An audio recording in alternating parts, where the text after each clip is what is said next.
Welcome to my YouTube channel. आज की इस वीडियो के अंदर हम देखेंगे एंजाइम्स कैटालिस्ट।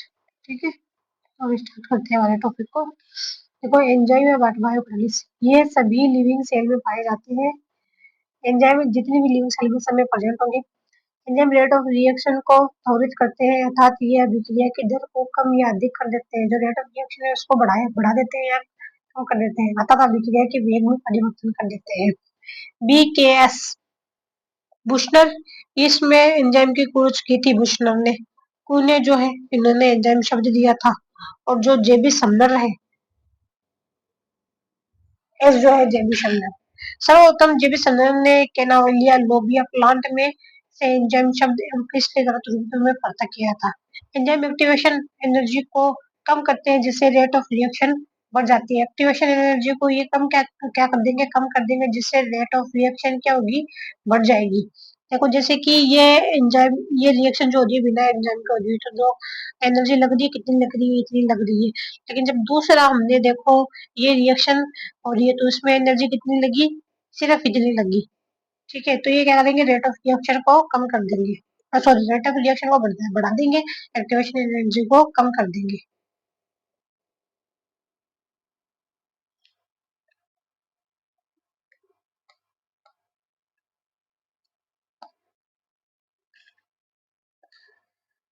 फिर बाद के अंदर है, देखो 70s टाइप जो होता है ना राइबोसोम्स के अंदर दो सब यूनिट में डिवाइडेड होता है, लार्ज सब यूनिट और स्मॉल सब यूनिट। स्मॉल सब यूनिट जो होती है 30s टाइप की होती है, जिसके अंदर 16 S R R N A होता है। जो लार्ज सब यूनिट होती है उसके अंदर 5 S R N A, 23 S R N A.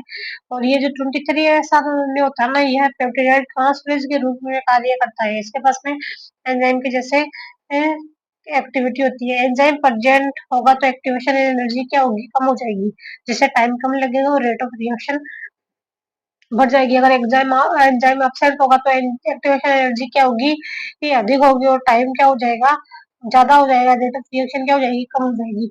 Enzyme activation energy को कम करने की अभिक्रिया की दर को बढ़ा देता है। मतलब कुल मिला के ये है, अगर एक्टिवेशन एनर्जी कम होगी तो रेट ऑफ रिएक्शन ज्यादा होगी। अब एंजाइम की अगर हम प्रॉपर्टी देखें, एंड अधिकांश एंजाइम जो होते हैं ना वो प्रोटीन के बने होते हैं, वो राइबोजाइम। थॉमस अल्टमान ने बताया था, ये क्या है, सीलिएट प्रोटोजाइम में टेट्राहाइमिना टेट्रा थर्मोफिला के अंदर। ठीक है,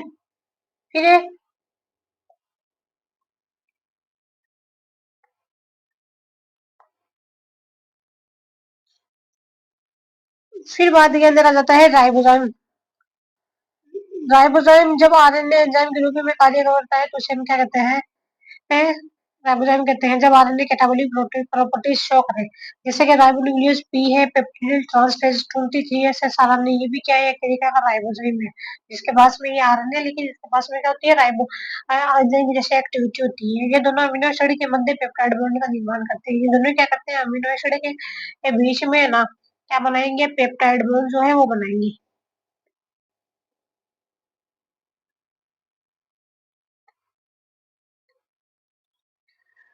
फिर बाद के अंदर है एंजाइम कोलोइडल नेचर का होता है। एंजाइम जो है कोलोइडल नेचर के होते हैं। साइज जो होता है 1 से 1000 नैनोमीटर होता है। एंजाइम का संश्लेषण जो होता है ना राइबोजाइम में होता है। देखो, जैसे ये एंडोप्लाज्मिक रेटिकुलम है, इसके ऊपर क्या है, 70s राइबोसोम है, और इसके ऊपर क्या बनेंगे, प्रोटीन बनेंगे। प्रोटीन इनसे बन जाएंगे हमारे एंजाइम्स। अधिकांश एंजाइम प्रोटीन के टर्सरी एवं ग्लोबुलर संरचना को शो करते हैं। अपवाद अल्फा माइलेज है, इलेक्ट्रोड डिहाइड्रोजिनेज है। ये प्रोटीन, ये आइसोएंजाइम या आइसोजाइम, ये प्रोटीन के क्वाटरनरी स्ट्रक्चर को शो करते हैं। जो अल्फा माइलेज है और इलेक्ट्रोड डिहाइड्रोजिनेज है, ये किसको शो करेंगे, एंजाइम के क्वाटरनरी स्ट्रक्चर को शो करते हैं, जो क्वाटरनरी स्ट्रक्चर है। फिर आ जाता है एंजाइम स्पेसिफिक पीएच पर कार्य करते हैं। ठीक है, एक स्पेसिफिक पीएच होता है उसमें कार्य करते हैं। पावर अवर लो या फिर पोटेंशियल ऑफ एच प्लस, यानी पीएच बराबर कहते हैं minus low of H plus ion. अधिकांश एंजाइम न्यूट्रल पीएच पर भी कार्य करता है। ठीक है, न्यूट्रल पीएच यानी कि 7 पीएच के अंदर।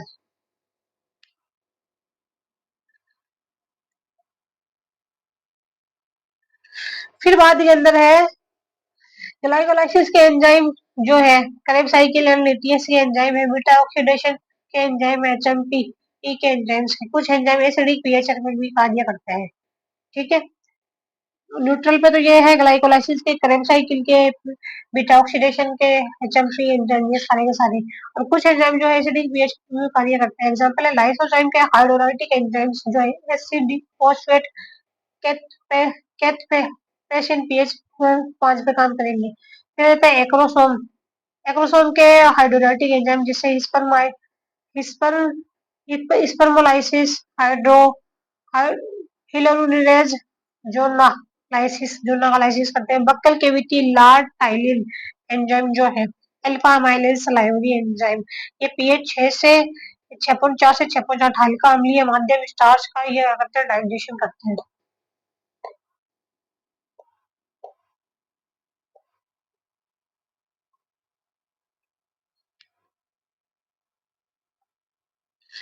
फिर आ जाता है स्टोमक, स्टोमक के अंदर पेप्सिन और जो रेनिन है पीएच 2 अम्लीय माध्यम में प्रोटीन का पाचन होता है। Cellulose B one four glycosidic bond starch जो होता है ना उसके अंदर अल्फा 1 6 जो है ग्लाइकोसिडिक बॉन्ड होता है। कुछ एंजाइम एल्कलाइन मीडियम में कार्य करते हैं। एग्जाम्पल है ट्रिप्सिन है, काइमोट्रिप्सिन है। इनकी पीएच जो 13 नवासी होती है, प्रोटीन का डाइजेशन करते हैं। इसकी जो ऑप्टिमम पीएच कितनी होती है, वो 7 होती है। PH 14 rate of reaction increase रहेगी।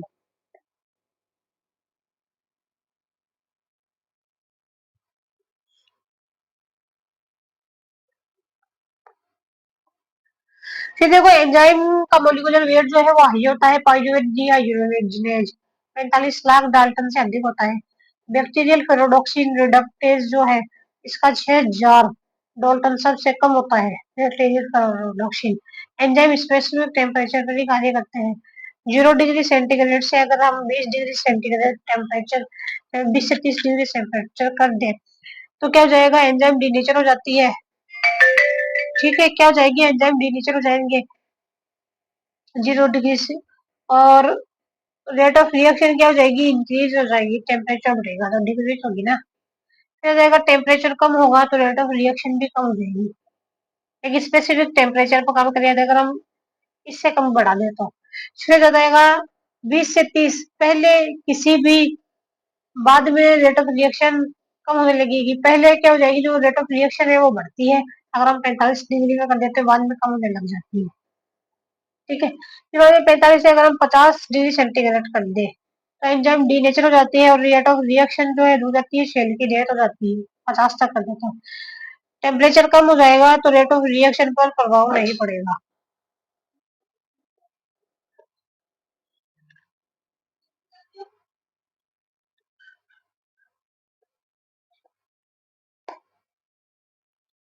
फिर बात करते हैं विशेष प्रकार के एंजाइम विशेष प्रकार की सबस्ट्रेट के साथ ही कार्य करते हैं। नहीं, एंजाइम जो होता है स्पेसिफिक सबस्ट्रेट के साथ ही काम करते हैं। फिर बाद में अगर हम बात करें टर्मिनोलॉजी एंजाइम की, जो एंडो एंजाइम ऐसे एंजाइम जो सेल के अंदर काम कार्य करते हैं, जैसे कि लाइसोजाइम है, लाइसोजाइम के एंजाइम से करेब साइकिल के एंजाइम है, ग्लाइकोलाइसिस के एंजाइम है, माइटोकॉन्ड्रिया के एंजाइम है।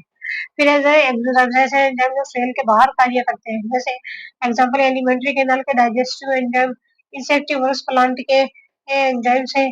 और कीटहारी पादपों में नाइट्रोजन की कमी होती है। ये नाइट्रोजन की कमी की पूर्ति के लिए कीटों के बाह्य कंकाल का भक्षण करते हैं।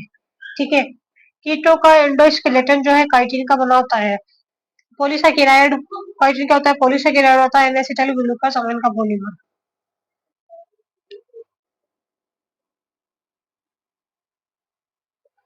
फिर बाद में जाता है राइबोजाइम। जब आरएनए एंजाइम के रूप में कार्य करे, इसकी जो खोज है ना वो की थी थॉमस सेक और अल्टमान ने की थी। फिर आ जाता है सीलिएट प्रोटोजाइलम प्रोटोजोआ।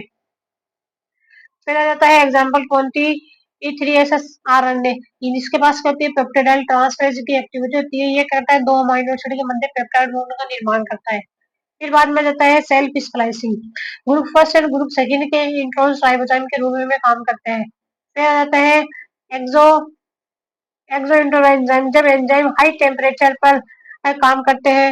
ये प्रतिकूल परिस्थितियों में कार्य करते हैं। अनफेवरेबल कंडीशन जैसे पीसीआर पॉलीमरेज पीसीआर के एंजाइम कैरी मुल्लस ने ताक डीएनए हाई टेम्परेचर 70 डिग्री से 90 डिग्री सेंटीग्रेड गर्म जल के स्रोतों में पाए जाने वाले एग्जाम जो है थर्मस एक्वाटिकस थर्मस एक्वाटिकस।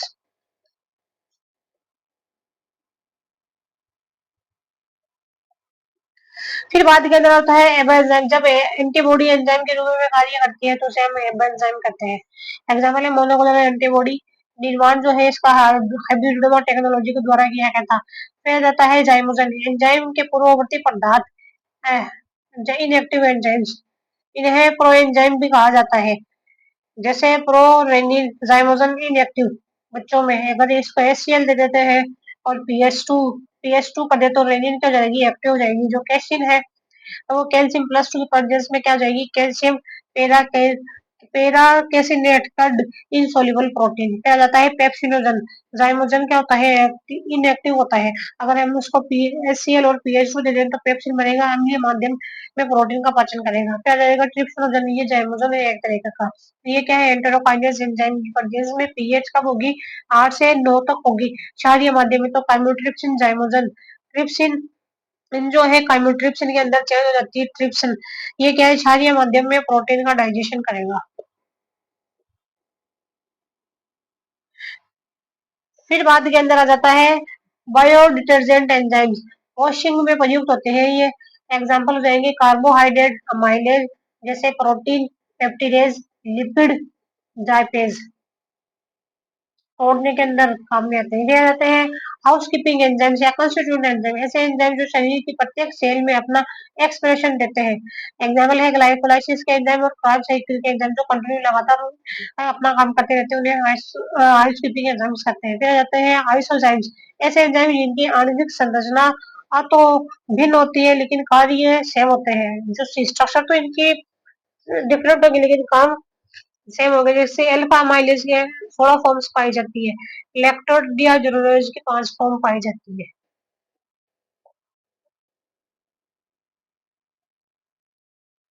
फिर बाद में हम नोमेनकल्चर की बात करें और क्लासिफिकेशन की बात करें एंजाइम की। क्या बात करें नोमेनकल्चर और क्लासिफिकेशन ऑफ एंजाइम की बात करें तो सबसे पहला है सबस्ट्रेट के आधार पर फिर दिया जाता है रिएक्शन इनका टाइप और दिया जाता है सफिक्स में के रूप में ऐसे शब्द होंगे तो पाइरुविक एसिड ये कार्बन का होता है। ये O2 की प्रेजेंस में ऑक्सीडेटिव डिकार्बोक्सिलेशन करता है इसमें CO2 रिलीज हो जाती है। तो NAD plus pyruvate NADH plus dehydrogenase acetyl co enzyme बनाता है। फिर क्या है सबस्ट्रेट क्या है यहाँ पर यहाँ पर क्या है सबस्ट्रेट क्या है पाइरुवेट है। रिएक्शन टाइप कैसी है डिहाइड्रोजनेशन है। सफिक्स क्या है ACM। फिर जाता है क्लासिफिकेशन NUB 1955 एंजाइम कमीशन 1955 से लेकर 1961 तक इंटरनेशनल यूनियन ऑफ बायोटेक्नोलॉजी है। ये यूबी की फुल फॉर्म क्या है inter IUB international union of biotechnology. Enzyme की कितनी क्लासेस बताई गई 6 क्लासेस बताई गई। और TH इसको हम बोल देंगे ओट है। ओट है ऑक्स का मतलब है ऑक्सीजन रिडक्टेज टी का मतलब है ट्रांसफर एच का मतलब है हाइड्रोलाइजेज।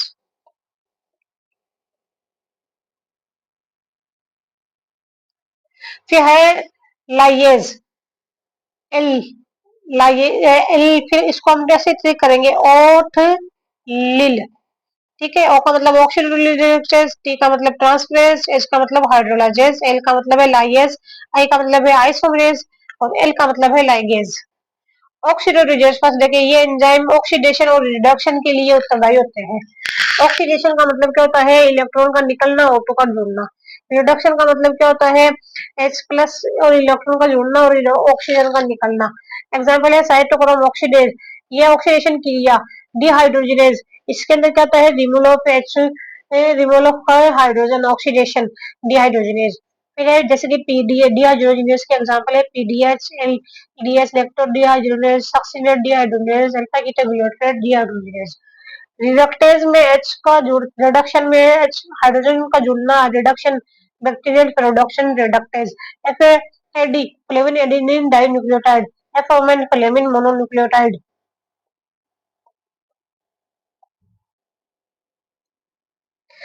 फिर आ जाता है हमारा क्लास 2 ट्रांसफरेजेस। ये एंजाइम एक सबस्ट्रेट से दूसरे सबस्ट्रेट पर फंक्शनल ग्रुप जो है ट्रांसफर कर देते हैं, जो ट्रांसफरेज है।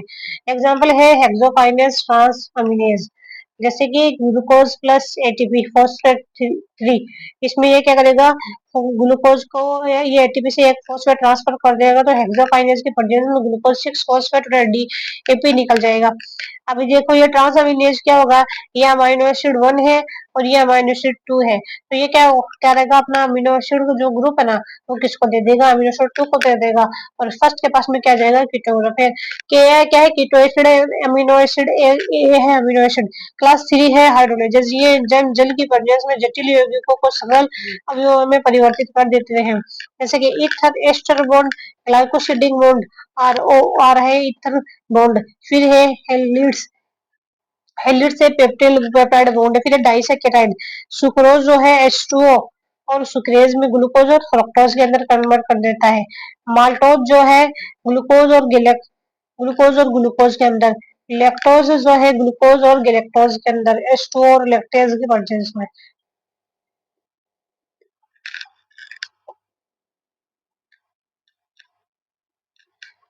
फिर आ जाता है क्लास टू ट्रांसलेशन एंजाइम एक सबस्ट्रेट से दूसरे सबस्ट्रेट पर फंक्शनल ग्रुप का स्थानांतरण करते हैं, जैसे कि हेक्सोकाइनेज। ये तो देखा हमने, ये दोबारा आ गया शायद।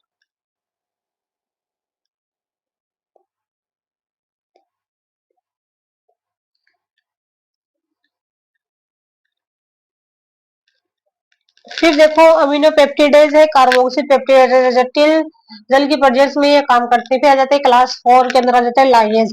ये एंजाइम जल की प्रेजेंट में जटिल यौगिकों को सरल अवयवों में क्या कर देते हैं, परिवर्तित कर देते हैं। एग्जाम्पल है एल्डोलेज, फ्रक्टोज 1,6 बिस्फोस्फेट एल्डोलेज।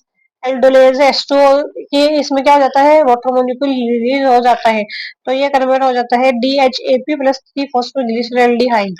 फिर कार्बन कार्बन से अगर हम वाटर निकाल दें, तो carbon carbon double bond plus X Y बन जाता है, ये एक्स वाई रिलीज हो जाता है। फिर आ जाता है आइसोमरेज। आइसोमरेज क्या करता है, आइसोमराइजेशन करता है, जिससे एग्जांपल है ग्लूकोज 6 फॉस्फेट में क्या होता है, सी चौर हो जाता है, ये आइसोमराइज होकर के बना लेगा फ्रक्टोज 6 फॉस्फेट। फिर आ जाता है DHAP, आइसोमराइज होकर के 3PGLCHO। फिर आ जाता है 3PGL म्यूटेज 2 फॉस्फोग्लिसरॉल्डिहाइड।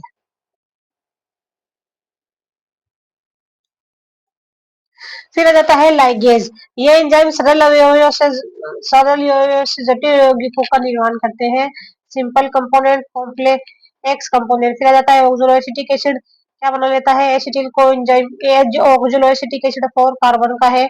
और ये है मतलब एसिटिल को एंजाइम ए 2 कार्बन का, ये सिट्रेट सिंथेज की प्रोसेस में सिट्रिक एसिड बना लेगा, जो कि 6 कार्बन का है।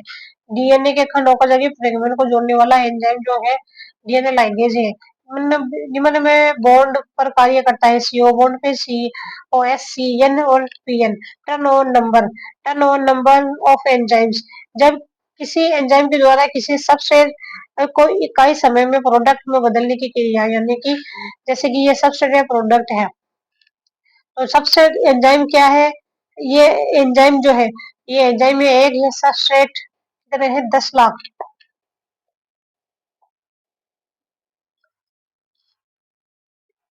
फिर आ जाता है आरबीसी की सरफेस पर,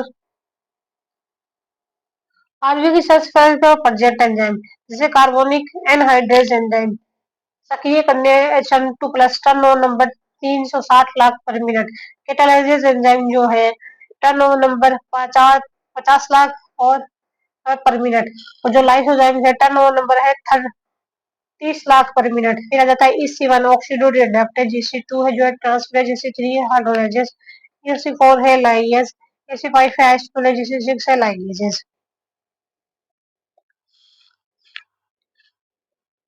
फिर देखो EC1 के है एंजाइम कमीशन, और फर्स्ट में आ जाती है क्लास, फर्स्ट में आ जाता है सब क्लास, वापिस फर्स्ट में आ जाता है सब सब क्लास, फर्स्ट में आ जाता है सीरियल नंबर इन एंजाइम्स, जैसे कि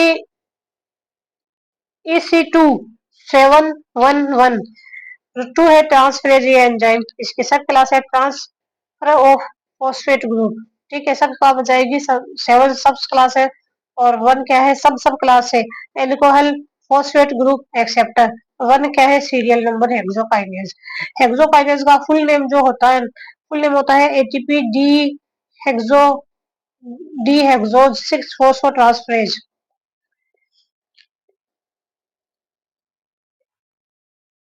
फिर देखो इसी ये थर्ड के अंदर आ जाता है हमारा हाइड्रोलेजेस। इसकी सब क्लासेस क्या है, ग्लाइकोसाइडेज। और सब सब क्लासेस क्या है, ग्लाइकोसिडिक बॉन्ड का ब्रेकडाउन करना, hydrolysis of O glycosyl group, serial number है अल्फा अमीनेज। फिर आ जाता है स्ट्रक्चर ऑफ एंजाइम्स की अगर बात करें, सिंपल एंजाइम्स और कॉन्जुगेटेड एंजाइम। सिंपल एंजाइम जो होते हैं ये केवल प्रोटीन के बनते हैं, जैसे कि रेनिन है, पेप्सिन है, ट्रिप्सिन है, और ये क्या है, साइमोटाइ ट्रिप्सिन, काइमोट्रिप्सिन। फिर आ जाता है होलो एंजाइम, कॉम्प्लेक्स एंजाइम होते हैं, इसके अंदर जो प्रोटीन पार्ट होता है ना उसको बोलते हैं एंजाइम, और जो नॉन प्रोटीन पार्ट होता है ना उसको हम कहते हैं प्रोथेस्टिक ग्रुप, या फिर कोएंजाइम कहते हैं, या कोफैक्टर। होलो एंजाइम जो होता है ना एपो एंजाइम प्लस प्रोथेस्टिक ग्रुप जैसे कि को एंजाइम आ जाता है, और कोफैक्टर आ जाता है। प्रोथेस्टिक ग्रुप जो होते हैं ना ये एपोएंजाइम के साथ टाइटली बाउंडेड रहते हैं, प्रोथेस्टिक ग्रुप जो है। और जो कोएंजाइम होता है ना ये एपोएंजाइम के साथ लूजली बाइंडेड रहते हैं, जैसे कि ऑर्गेनिक एग्जांपल है एनएडी, एफएडी, बायोटिन, एफओ1 मॉलिक्यूल। वो फैक्टर जो है इनऑर्गेनिक मेटल आयन है, जैसे एग्जांपल है Mn+2, Mg+2 को फैक्टर, निकल, copper, Fu+2, Zn+2 Metlo enzyme है, ये मेटल्स आ जाती हैं कोफैक्टर्स के अंदर। फिर रहता है urease, Na+2 nitrogenase, Mo+2 carbonic anhydride, Zn+2 RBC के सरफेस पर प्रेजेंट। H2+ CO2 जो है H2CO3, ये बोला जाता है H+SCO3, alcohol dehydrogenase Zn+2, cytochrome oxidase tyrosinase 0,4+2। फिर देता है ATPase Na+K+, alpha amylase Cl-, फिर आ जाता है पाइरुवेट काइनेज, डिहाइड्रोजिनेज, हेक्सोकाइनेज, इसको Mn+2 की आवश्यकता होती है। रूबिस को जो है Mg+2। फिर आ जाता है ribonucleotide reductase Mn+2, arginase decarboxylase Mn+2, aconitase Fe+2, catalase होता है Fe+2, साइटोक्रोम ऑक्सीडेज जो है Fe+2।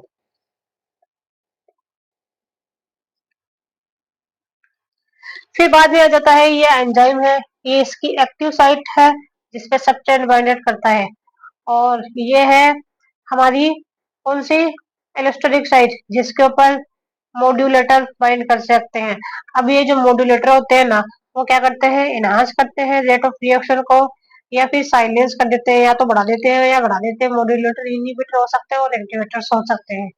फिर आ जाता है cytochrome oxidase copper, enhance enhancer activator, ये क्या करते हैं, रेट ऑफ रिएक्शन को बढ़ा देते हैं। फिर आ जाता है cytochrome oxidase plus CN, azide inhibitor या साइलेंसर, ये क्या करते हैं, रेट ऑफ रिएक्शन को डिक्रीज कर देते हैं। एक्टिव साइट एंजाइम पर वह साइट जहां सबस्ट्रेट आक्रमण करता है उसे हम एक्टिव साइट करते हैं। इलेक्ट्रिक साइट एंजाइम पर वह साइट जहां पर मॉड्यूलेटर आकर बाइंड करता है। ठीक है। मैकेनिज्म ऑफ एंजाइम रिएक्शन, एक विशेष प्रकार का एंजाइम एक विशेष प्रकार के सबस्ट्रेट के साथ बाइंड होता है। ठीक है। जैसे एक विशेष प्रकार के ताले में एक विशेष प्रकार की चाबी लगी होती है, अर्थात जैसे जैसे एक विशेष प्रकार के नाइट्रोजन नाइट्रोजन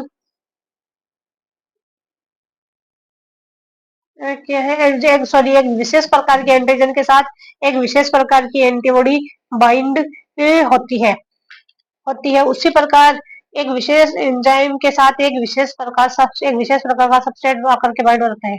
अब मैकेनिज्म देखें हम ऑफ एंजाइम रिएक्शन, लोग की थ्योरी, ताला चाबी चिन्हात, ये इमिल फिशर ने दिया था। एंजाइम्स क्या होते हैं, लोकस होते हैं, शेप जो होती है उसकी अपरिवर्तित होती है, और जो सबस्ट्रेट है वो हमारा क्या है, की है। जैसे कि ये एंजाइम है और ये सबस्ट्रेट है, ये की है। ठीक है। और ये आकर के इसमें जब फिट हो जाता है तो क्या बन जाता है, प्रोडक्ट बन जाता है। और ई जो है वो अपरिवर्तित है, उसमें कोई चेंजेस नहीं होता है और वो ऐसे कैसे निकल जाता है। फिर आ जाता है इंड्यूस फिट। ये जो है कोस्टलैंड ने दी थी, एंजाइम की स्टेट जो है सबस्ट्रेट के अनुसार परिवर्तित हो जाती है। ठीक है, ये क्या है, इंड्यूस फिट। ये कोस्टलैंड एंजाइम की शेप जो है सबस्ट्रेट के अनुसार परिवर्तित हो जाती है। ठीक है, इसमें से बोल रहा है जैसे ये प्रोडक्ट बन गया, लेकिन ये जो है इसके अंदर सबस्ट्रेट फंसा तो इसकी वजह से इसकी शेप में परिवर्तन आ गया। फिर होता है कि एंजाइम काइनेटिक्स जो है माइकल मेंटेनेंस ने बताया था, माइकल मेंटेनेंस प्रोजेक्ट के बारे में उन्होंने बताया था कि फिर बाद के अंदर आ जाता है एंजाइम की क्रिया को प्रभावित करने वाले कारक टेम्परेचर। ऑप्टिमम टेम्परेचर 20 से 30 डिग्री सेंटीग्रेड। टेम्परेचर अगर कम होगा तो रेट ऑफ रिएक्शन कम होगी, टेम्परेचर अगर ज्यादा होगा तो रेट ऑफ रिएक्शन ज्यादा होगी। यानी कि इतना टेम्परेचर होगा तो रिएक्शन रेट ऑफ रिएक्शन ज्यादा होगी, और इससे कम कर दिया तो कम हो जाएगी।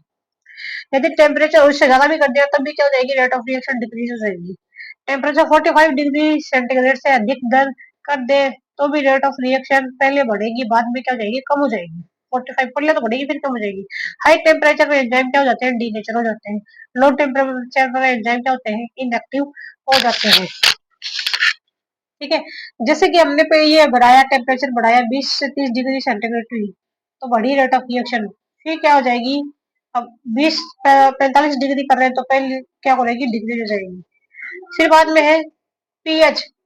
पीएच क्या है, मतलब ऑप्टिमम पीएच कितनी है, 7 पीएच। 7 पीएच के ऊपर ये मतलब अच्छे से वर्क करते हैं। फिर बाद में जाता है concentration of substrate. Rate of reaction V max by two, rate of constant K M by two. प्रारंभ में जब सबस्ट्रेट मिलाते हैं तो रेट ऑफ रिएक्शन बढ़ती है, जब सबस्ट्रेट डालेंगे ना तब तो रेट ऑफ रिएक्शन बढ़ती है, जब rate of reaction V max तक आ जाती है। और जब रेट ऑफ रिएक्शन कहाँ तक आ जाए, वी मैक्स तक आ जाती है तो उसके पश्चात कितना भी सबस्ट्रेट ऐड करा जाए रेट ऑफ रिएक्शन कांस्टेंट ही रहती है। स्टार्टिंग में हम सबस्ट्रेट डालेंगे तो क्या हो जाएगी, रेट ऑफ रिएक्शन बढ़ेगी, है ना।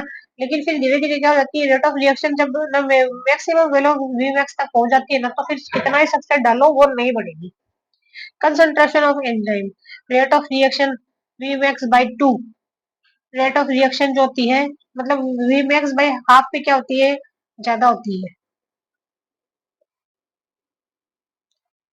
फिर अगर हम अब इनहिबिटर की इसकी बात करें एंजाइम के, तो इनहिबिटर ना दो प्रकार के होते हैं, एक तो होते हैं कॉम्पिटेटिव इनहिबिटर, दूसरे होते हैं नॉन कॉम्पिटेटिव इनहिबिटर। जो कॉम्पिटेटिव इनहिबिटर है ना, जैसे कि सक्सिनेट डिहाइड्रोजिनेज, ठीक है, इसका सबस्ट्रेट है सक्सिनेट, इसका जो इनहिबिटर है वो क्या है, मेलोनेट है। ठीक है, अब जब इसके ऊपर मेलोनेट और सक्सिनेट मतलब जब सक्सिनेट आकर के बाइंड करेगा सक्सिनेट डिहाइड्रोजिनेज पे तो रेट ऑफ रिएक्शन बढ़ जाएगी।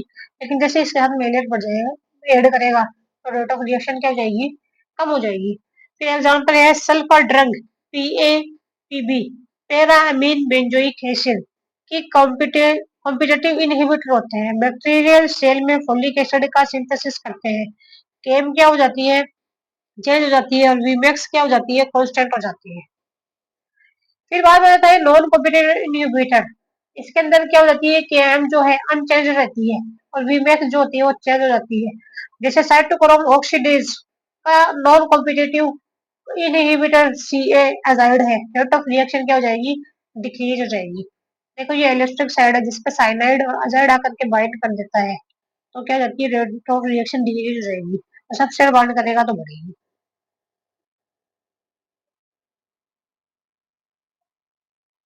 फिर देखो एलिस्टिक एंजाइम, यहाँ पे जो एक्टिव साइट होती है, जो कैटालिटिक साइट होती है, उस पर सबस्ट्रेट आकर बांध करता है। फिर बाद में जो रेगुलेटरी साइड है या इलेक्ट्रिक साइट है, इसके ऊपर कौन आकर बांध कर सकता है, एक्टिवेटर भी आकर के बांध कर सकता है और इनहिबिटर भी आकर के बांध कर सकता है। अब देखो जो ग्लूकोज है वो कैसे में कन्वर्ट हो जाएगा, ग्लूकोज 6 फॉस्फेट में हेक्सोकाइनेज की प्रोसेस में कन्वर्ट हो जाएगा। तो ग्लूकोज 6 फॉस्फेट पर अगर कन्वर्ट होगा तो जो हेक्सोकाइनेज है इसकी कंसंट्रेशन डिक्रीज हो जाएगी। ये क्या है, एलोस्टेटिक इनहिबिटर्स है। सॉरी, ये एक एलोस्टिक एंजाइम है। ये हम एंजाइम हमारे खत्म हो गए। अब हम देखेंगे इसके बाद के अंदर क्या है। प्लांट ग्रोथ जो कि हम नेक्स्ट में देखेंगे, तब तक के लिए बाय बाय, टेक केयर।